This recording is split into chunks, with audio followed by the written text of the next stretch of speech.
এটা অত্যন্ত বেদনাদায়ক ঘটনা এবং এটা অনেক দীর্ঘদিন ধরে স্বাধীনতার পর 1972 সাল থেকে যে সমস্যার এখানে তৈরি হয়েছে, সেই সমস্যার সমাধানের বিভিন্ন সময় কিছু রাজনৈতিক সমাধানের চেষ্টা হয়েছে, কিন্তু কখনোই এটা ফলপ্রসূ হতে পারে নাই।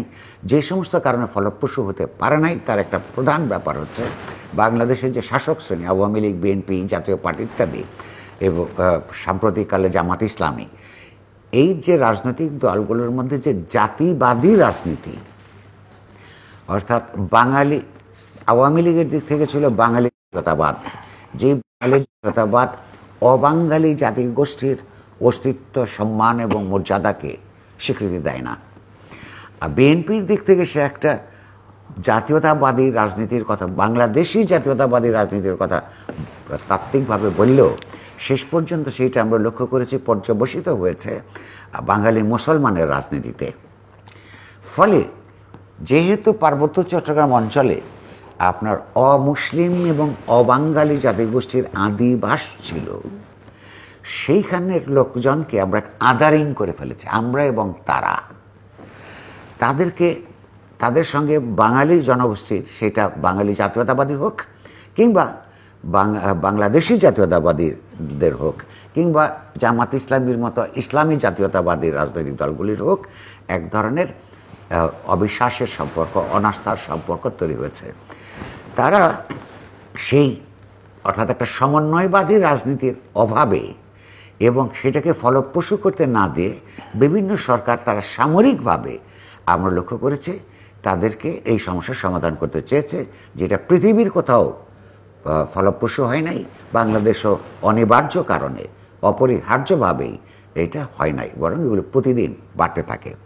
সাম্প্রতিক ঘটনা যেটা আপনি লক্ষ্য করুন, একটা মারমা কমিউনিটির একটা স্কুল শিক্ষার্থী মেয়ে, তাকে 3 জন বাঙালি মুসলমান তরুণ মিলে দর্শন করেছে এবং ওইখানে প্রতি বছর 15 জন, 20 জন, 25 জন করে আপনার নারী ধর্ষণের শিকার, এগুলির পরিষ্কার পরিসংখ্যান আছে, চিটাগং হিল ট্র্যাক্স কমিশনের আছে, ও পত্রপত্রিকাগুলির কাছে, সরকারের কাছে আছে।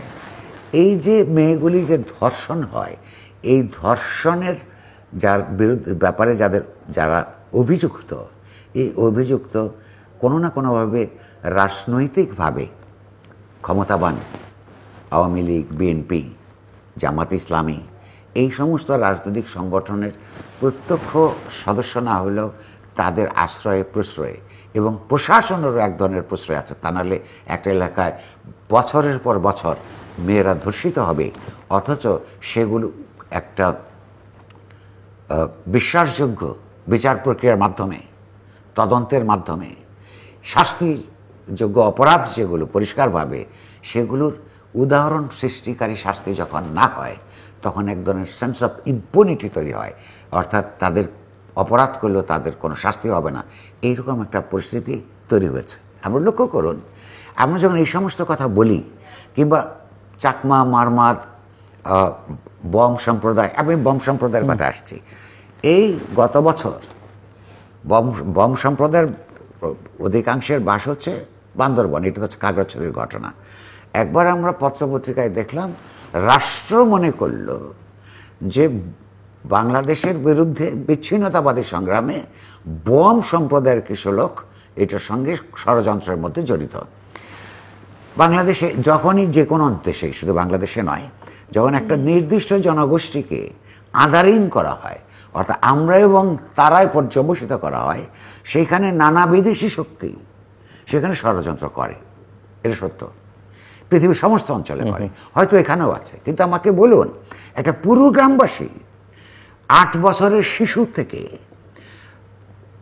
70 বছরের বৃদ্ধ এবং আপনার 25 বছরের পতি নারী, গর্ভবতী নারী কি করে আন্তর্জাতিক ষড়যন্ত্রের সঙ্গে যুক্ত হতে পারে? পুরো গ্রামবাসীকে অ্যারেস্ট করে ফেলছিল এবং বহু মাস ধরে তাদের কোনো বেইলের ব্যবস্থা হয় নাই। সাম্প্রতিককালে অনেকে মুক্তি লাভ করেছে। অন্তত একজনের ঘটনা আমি জানি, যিনি অ্যাডভান্স স্টেজে, তার প্রেগন্যান্সির অ্যাডভান্স স্টেজে তাকে গ্রেফতার ষড়যন্ত্র, আন্তর্জাতিক ষড়যন্ত্রকারী হিসেবে এক অশিক্ষিতা নারী, তাকে গ্রেফতার করার পর হাজতের সন্তান প্রসব করতে হয়েছে।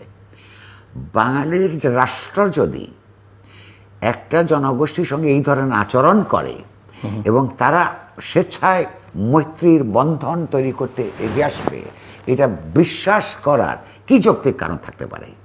তারপরে আপনি লক্ষ্য করুন যে এই যে আপনার এখন যেটা খাগড়াছড়ি হচ্ছে, মারমা সম্প্রদায়ের সঙ্গে শিক্ষা, একটা কিশোরী মেয়ে, স্কুল শিক্ষার্থী, 3 জন মিলে তাকে রেপ করছে। একদিন পরে মাত্র একজনকে পুলিশ ধরেছে, বাকি 2 জনকে এখনো ধরে নাই।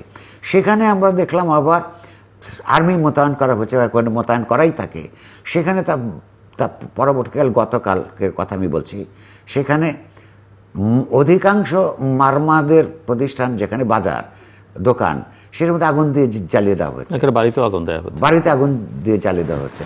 এর বিরুদ্ধে প্রতিবাদ আমাদের এক সহকর্মীর বাড়িতে আগুন দিয়েছে।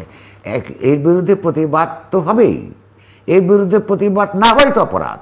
সেই প্রতিবাদীদের 3 জন রাষ্ট্রের গুলিতে প্রাণ হারিয়েছে, 3 জনকে হত্যা করা হয়েছে। এরকম একটা পরিস্থিতিতে আমরা যখন তাদের সঙ্গে কথা বলি, এবং এই যে বিভিন্ন রাজনৈতিক দল, বড় বড় রাজনৈতিক দল তাদেরকে যখন শত্রু হিসেবে শনাক্ত করে, তারা সব আন্তর্জাতিক ষড়যন্ত্রের মধ্যে নিয়োজিত বলে প্রচার করে, কোনো কোনো অংশ থাকতে পারে সেইটা বাংলাদেশের মূল ভূখণ্ডে এই দেশে এক পার্টি আরেক পার্টিকে রয়ের এজেন্ট, সিআইএর এজেন্ট, আইএসআইয়ের এজেন্ট, তারপরে মোসাদের এজেন্ট, এগুলি তো এই পার্টিগুলি বলে। অর্থাৎ মূল ভূখণ্ডের মধ্যেই, বাঙালি মুসলমানের মধ্যেই বাংলাদেশের স্বার্থ বিরোধী মেলা লোকজন আছে যারা আন্তর্জাতিক নানা সংগঠনের সঙ্গে ষড়যন্ত্র করে। তাহলে ষড়যন্ত্রকারী সব জায়গায় থাকতে পারে, কিন্তু সেইখানে ঠিকমতো শনাক্ত না করে পুরো জনগোষ্ঠীর বিরুদ্ধে রাষ্ট্র যখন লেলিয়ে পড়ে এবং রাষ্ট্রের সঙ্গে রাজনৈতিক দলগুলো যখন তাদেরকে নানা নিপীড়ন করে, সেখানে আপনি কি করে আপনি তাদেরকে অভিযুক্ত করবেন? আমি এখানে আরেকটা ছোট্ট কথা বলে এক পর্বটা শেষ করতে চাই।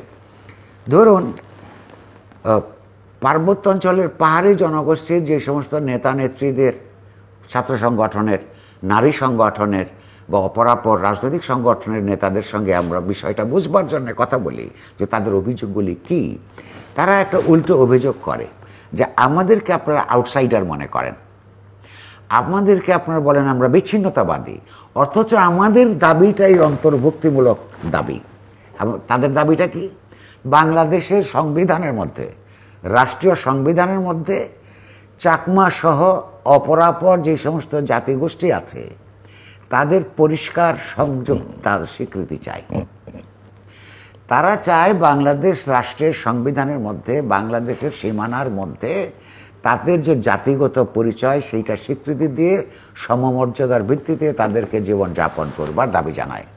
তো এইটা কি অন্তর্ভুক্তিমূলক চিন্তা, নাকি তাদেরকে যারা আদারিং করে, তাদেরকে যারা বিচ্ছিন্নতাবাদী বলে এবং বিচ্ছিন্নতাবাদী বলে তাদের জমি দখল করে বাড়ি পুড়িয়ে দেয়, মেয়েদের রেপ করে, গ্রেফতার করে মাসের পর মাস বা জামিনের ব্যবস্থা থাকে না, আপনি কি তাদেরকে দোষারোপ করবেন?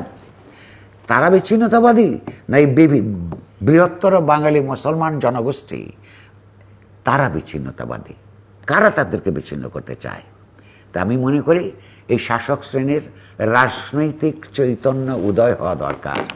বাংলাদেশকে তাদের আচরণের কারণেই এই জনগোষ্ঠী বিচ্ছিন্ন বোধ করে, ফলে এই সমস্যা, তাদের দাবি দেওয়া নিয়ে রাজনৈতিকভাবে সুসংগত মানে একটা ইতিবাচক মনোভঙ্গ নিয়ে তাদের সমস্যাগুলো আন্তরিকতার সাথে খতিয়ে দেখে সেগুলোর সমাধান করতে গেলেই শুধু বাংলাদেশ বিচ্ছিন্নতাবাদের হাত থেকে রক্ষা পাবে। তা না হইলে পৃথিবীর বহু জায়গায় এই ভূখণ্ড বরং হারাবারই সম্ভাবনা থাকবে। কারণ হচ্ছে যে ওই অঞ্চল জুড়ে আলাদা আলাদা রাষ্ট্র তৈরি করবার স্থানীয় এবং আন্তর্জাতিক যে সমস্ত ডিজাইন, চক্রান্ত অথবা নীতি বিভিন্ন দেশের আছে, সেগুলোও তো আমরা সবাই জানি। তা আমরা কি তাদেরকে সেই দিকে ঠেলে দিব, নাকি তাদের অন্তর্ভুক্তিমূলক যে দাবি সেইগুলোর ন্যায্যতা দাবিগুলোকে মেনে নিয়ে একসাথে বসবাস করবার চেষ্টা করব? এইটা সরকার এবং শাসক শ্রেণীর চিন্তা করবার দায় আছে।